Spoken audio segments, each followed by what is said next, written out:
Chapter 9. You will not. It is out of the question, the king answered brusquely. Color rose in Cassandra's cheeks as he spoke. Controlling her anger with great effort, she spoke very calmly. Why? Why should it be out of the question? Our family, our country, owes a debt of honor to Erak. The Scandians are our allies because of him. So why shouldn't I be the one to negotiate his release? Because you've said that the task requires a seal-bearer, a member of the royal family. Well, I don't see any others around here. Why shouldn't I go in his place? She paused, then added with a greater intensity. Dad, this is exactly what we were discussing a few weeks ago. One day I'll be queen. If I don't start taking on some of these duties now, I'll never be ready to be a real queen. Someone you'd be proud of. Cassandra, you will not go, and that's an end of it. Now let's stop this discussion. It's embarrassing. She sensed the weakness in his argument and knew what was behind it. It's only embarrassing because you know you're wrong about this. I owe Erak my life. I have the right to help rescue him. There was a matching flare of anger in the king's face now, and she sensed that she had scored a point. There was no rational reason why she shouldn't undertake the mission. His objection was purely personal. It was understandable, she realized, but it was wrong. The problem is, Cassandra, he said, also working to keep his voice calm. You're a girl, she interrupted. He shook his head doggedly. That's not what I was going to say. I was going to say you're inexperienced and young. You've never carried out negotiations like this.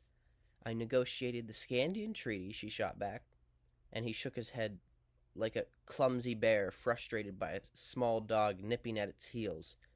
You had Halt to advise you then, he said, and she answered immediately, giving him no respite. And he can advise me on this. She looked at the ranger. Halt, you'd come with me, wouldn't you? Of course I would, your highness, he said. Unlike the king, he saw no good reason why Cassandra shouldn't go on the mission. In Scandia she had proved to be brave and resourceful, and she was no shrinking violet. She'd shown that in the battle line against the Temanjai. When she had continued calmly, directing her group of archers while a force of horse soldiers overran her position, he had no doubt that she could look after herself. Halt, the king began, looking angrily at his old friend. But Lord Anthony now interjected as well. Actually, your majesty, there is a certain merit in the idea. The Aridi are a matriarchal society. Succession is through the mother's line, so they have no objection to dealing with women, unlike some countries. That makes the princess an excellent choice for your representative. The king came abruptly to his feet.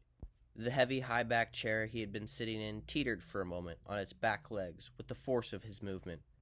Then it crashed back onto level footing again.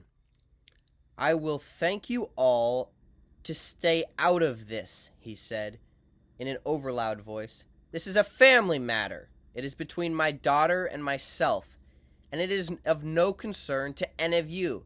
Is that absolutely clear? The last four words delivered in a shout, and there was an awkward silence in the room for several seconds. Then Baron Erold spoke.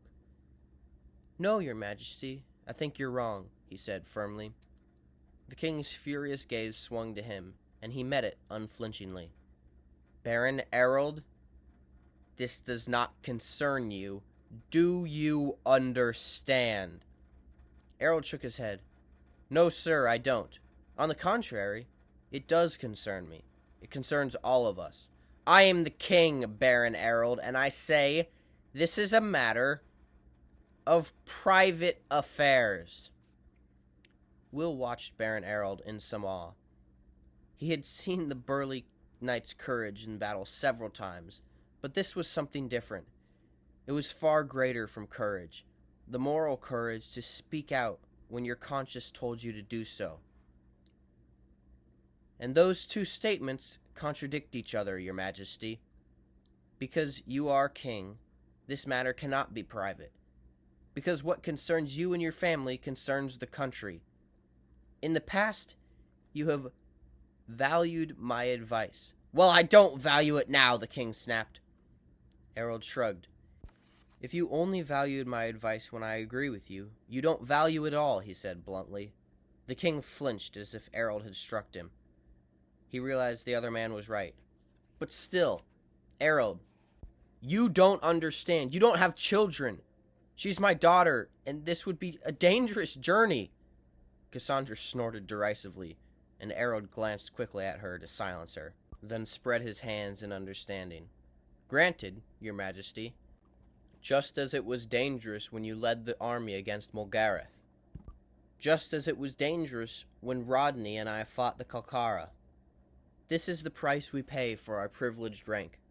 We enjoy the privileges because, when the time comes, we have to face the danger, and your daughter is no exception.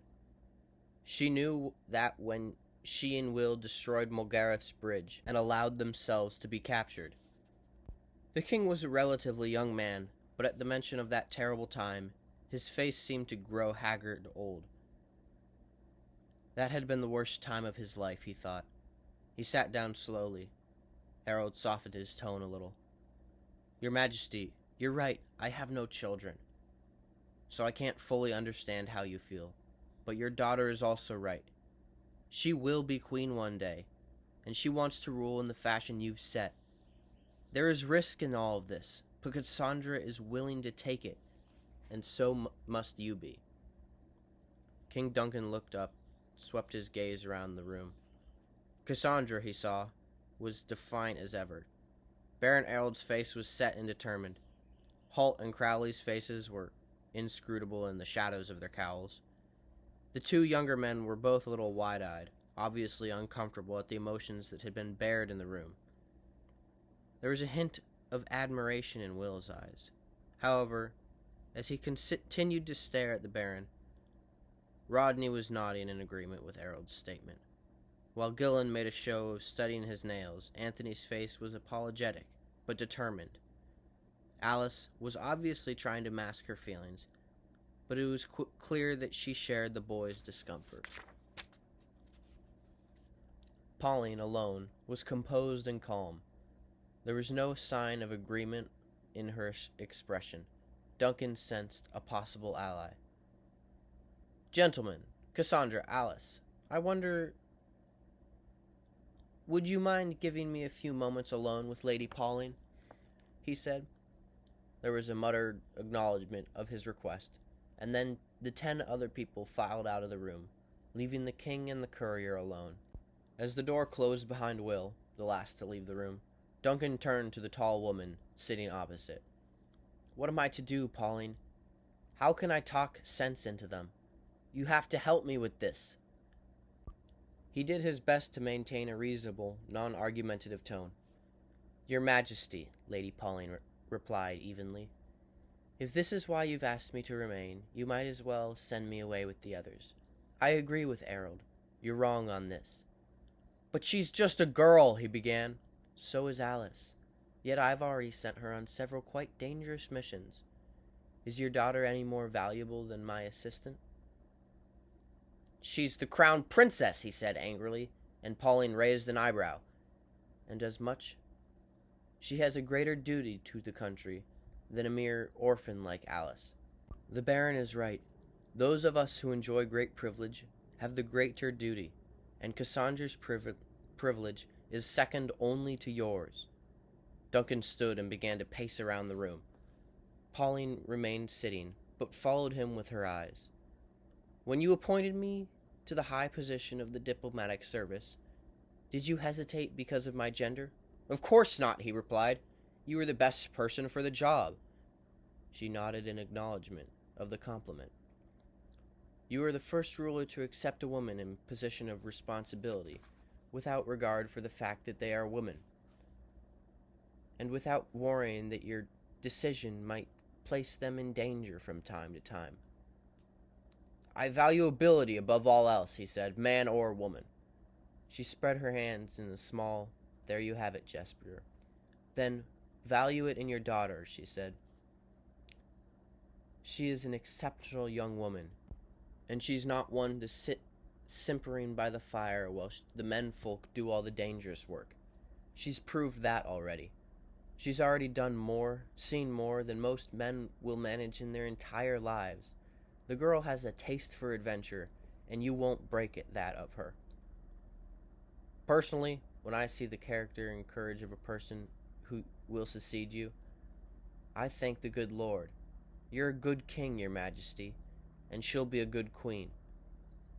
But you have to give her the chance. Duncan's shoulders slumped as he realized she was right. He allowed himself a tight grin in her direction. He spread his hands in a gesture of surrender and returned to the high-backed chair. "Whatever made me think you'd be on my side?" he asked her. Lady Pauline allowed herself a smile in return. "We're all on your side," she said. "You were the only one out of step." She paused, then urged him gently. "Shall I call the others back in?" He nodded. "Why ask me? It's all of you who are making the decisions."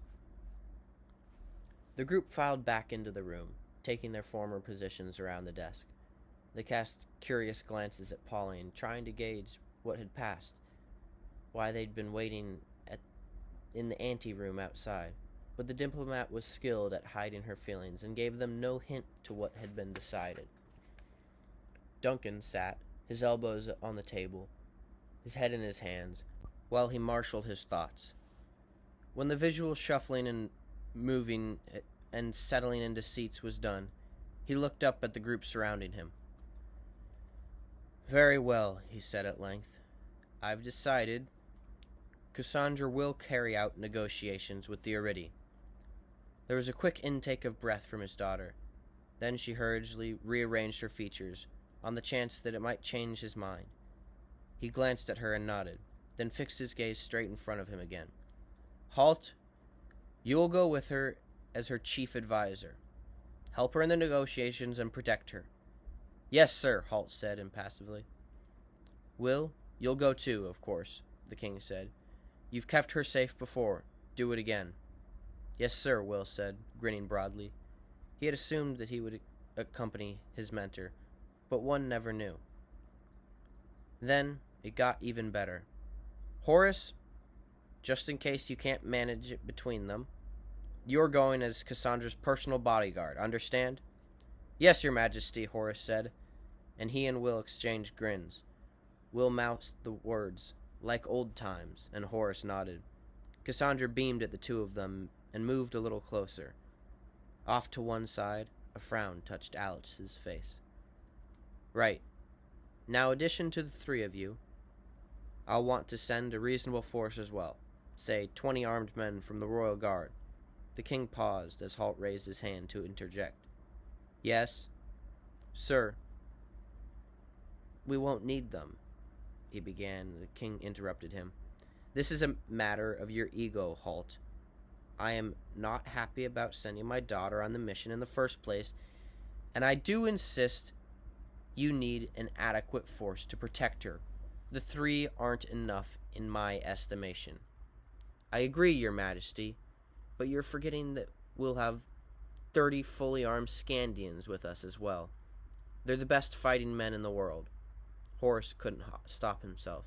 He grunted in agreement, then made a hasty gesture of apology for interrupting. The king looked from Halt to Horace, then back to Halt again. "You trust them?" he said bluntly, and Halt nodded. "With my life, your majesty."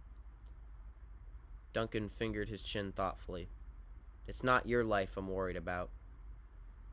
"I'd trust them with my life too, Dad," Cassandra said calmly. Halt added for further reassurance, "I'll have Svengul swear a helmsman oath that he and his men will protect her. Once they've done that, you'd have to kill all 30 of them before they got even near to Cassandra." Duncan drummed his fingers consideringly. Eventually, he gave in. "All right, then, but I want to make sure." He looked keenly around the room. "Gillen, you'll go too." "Yes, sir," Gillen said eagerly. The prospect of a mission with Halt and Will was very appealing to him, but Crowley was frowning. That's highly unusual, Your Majesty, he objected. You know the old saying, one riot, one ranger? The saying stemmed from a legendary event in the past.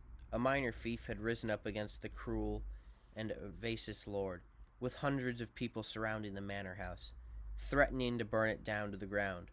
The panicked nobleman's message for help was answered by the arrival of a single ranger. Aghast, the nobleman confronted the solitary cowled figure. They sent one ranger, he said incredulously. One man? How many riots do you have? The ranger replied. On this occasion, however, Duncan had not inclined to be swayed by legend. I have a new saying, he replied. One daughter, two rangers. 2.5, Will corrected him. The king couldn't help but smile at the eager young face. Don't shoot yourself short, he said. 2 3/4.